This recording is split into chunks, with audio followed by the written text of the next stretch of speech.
Hello, how are ya? So I know what you're thinking. Why am I looking at your hands and not your face? Well, today I was feeling particularly generous and benevolent, so I figured we'd just keep my face out of it, save you guys having to look at that. So why do my hands look like this? Why does the camera refuse to focus on the paper? Why is everything a bizarre shade of yellow? Well, that's because today I'm filming in the dark because it's night time. But I'm inspired, so let's just get on with it. Now, as you probably can't really make out because all of this was drawn in like a H pencil, which makes it pretty much invisible to the camera, these are drawings inspired by medieval doodles from the Book of Kells. Well, primarily the Book of Kells, but just early Christian Irish art in general, often typically called Celtic art. Although technically it is very much post-Celtic. But look, we'll not argue over those sorts of things. This afternoon I made all of these doodles. Most of these are all directly from the book itself. Well, that one's not. But look at this. Look at this face. That is a greyhound if I ever saw one. Look at that absolute manic expression. But this one, if the camera will focus, in particular was really interesting. This is another kind of a dog or hound, and he has a bit of a concerned expression. He's kind of looking at his foot here, but in the original picture there's actually a hair camera, there's a hair stuck to the side of the page, and he's like actually kind of clawing the hair, but really apprehensively. It's like he really doesn't want to be here, he doesn't like his job. And I thought there was a great story in that, so I might do something along those lines. But also, look at these cats. Look at the cat. I actually thought this was a rabbit the first time I saw it, but no, it's a cat. It's just really fat. So open on the laptop in front of me, I have just a Google image search of a bunch of different pictures from the book itself. There's this interesting wolf I might doodle in really quickly. He also looks a bit zonked. But I'm using a 4B pencil here, so hopefully it'll actually translate onto the page.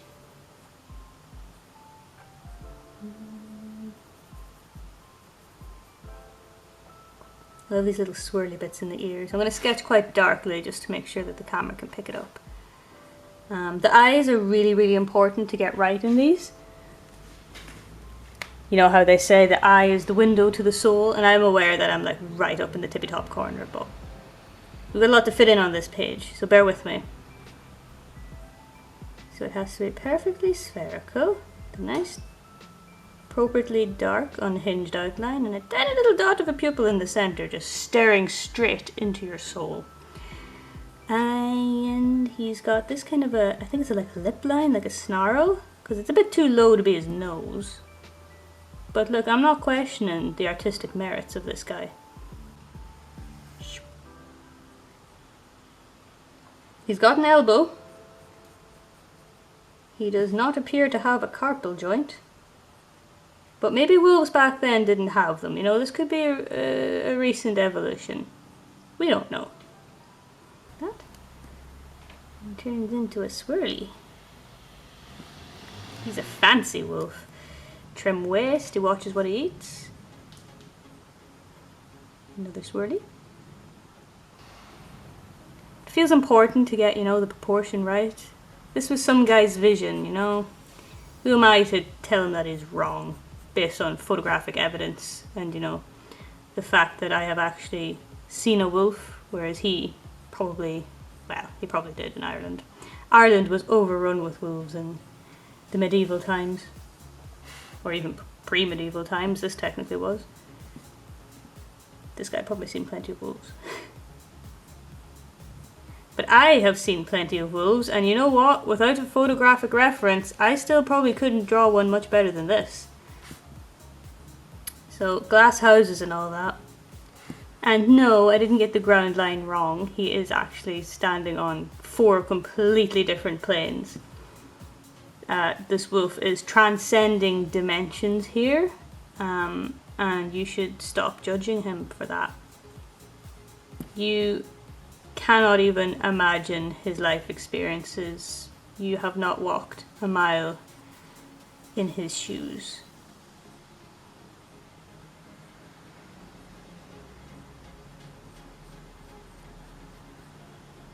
And this is the best bit. This is what kind of attracted me to this picture.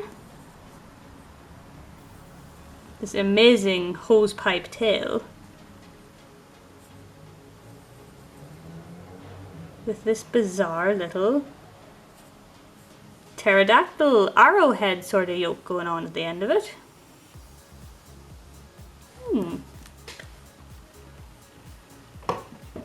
Alright, so he's pretty cool.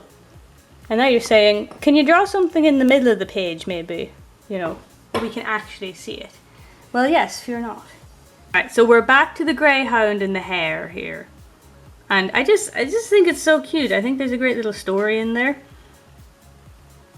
So we'll start drawing our doggo. And this is where we're gonna deviate from the original styling a little bit, because I'm quite interested in seeing what I can kind of make of these myself. What do greyhounds look like? They've got long noses. I mean, they look like exactly what this stylized version looks like, to be honest. I don't think I could stylize one any better than this monk from the 4th century has done. It's very impressive. So I'll give him a bit of a better nose, so that we know what we're looking at here.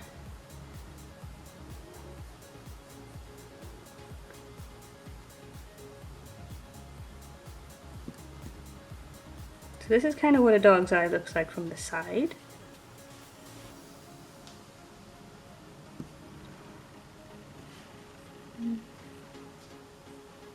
What if we just join up these two lines here to make him look really concerned?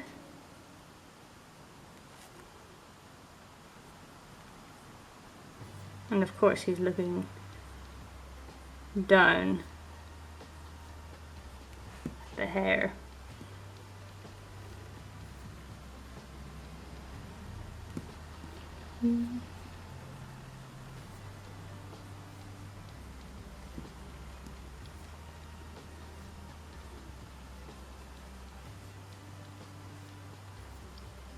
I have these little ears, kind of floppy looking ears.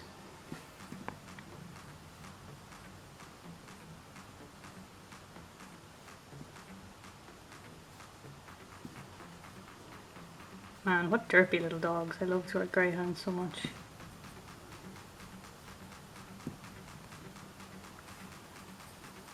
So his shoulders up here, because he is reaching forward with his paw.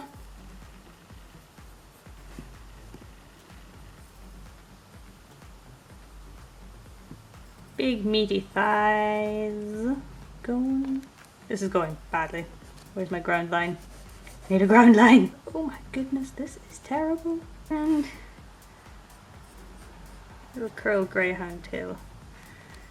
Oh, he's cute. And when I'm trying to stylize things as well, I always just accidentally go too realistic with them. I just can't help it. Realism is a style I've just done for so much of my life. I can't avoid it. But I really like breaking down animals into these kind of shapes as well. Like you've got the shape of the skull here, the shape of the nose, the neck, then each of these limbs is their own. This is the sort of stylization I can get behind. Because you can do as much or as little with it as you like.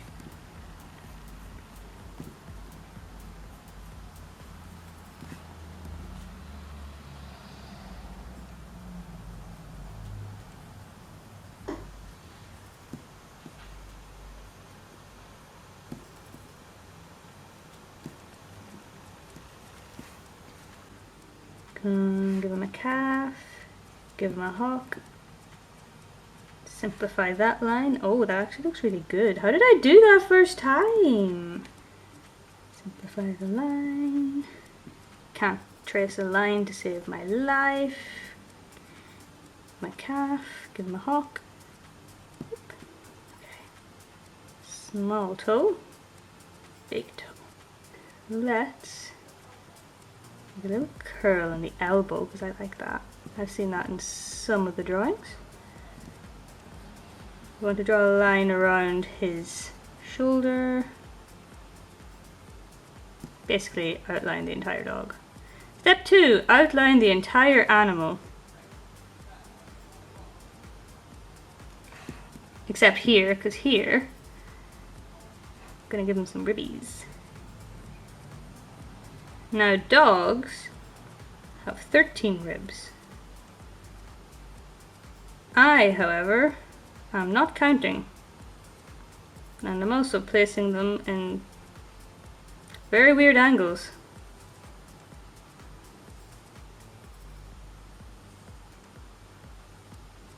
1, 2, 3, 4, 5, 6, 7, 8, 9, 10, 11, 12, 13. Oh, well, look at that. Because like naturally they would be hidden behind the arm. Isn't that great? So they always do the leg on the far side in a different colour. Well, usually a matching colour from the body, but they won't outline it or put any detail on it. So I'm taking that as an excuse.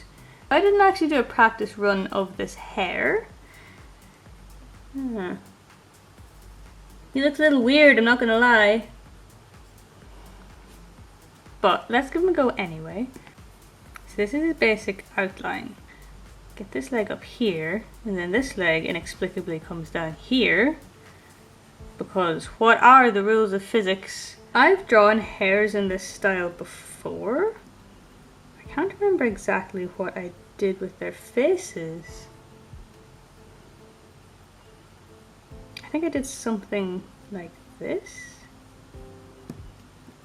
Yeah.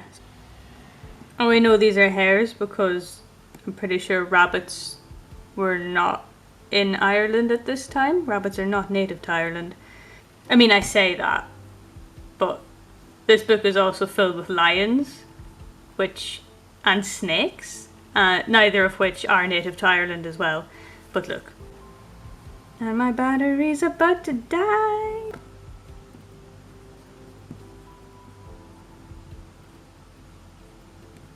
Again with the long toes, inexplicably.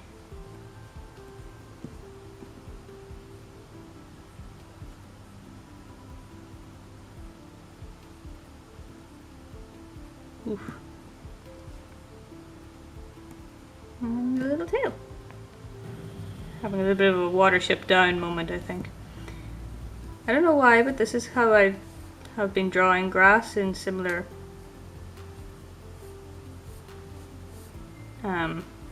drawings of this type that I've done. Yeah, I think we're done. It looks cute.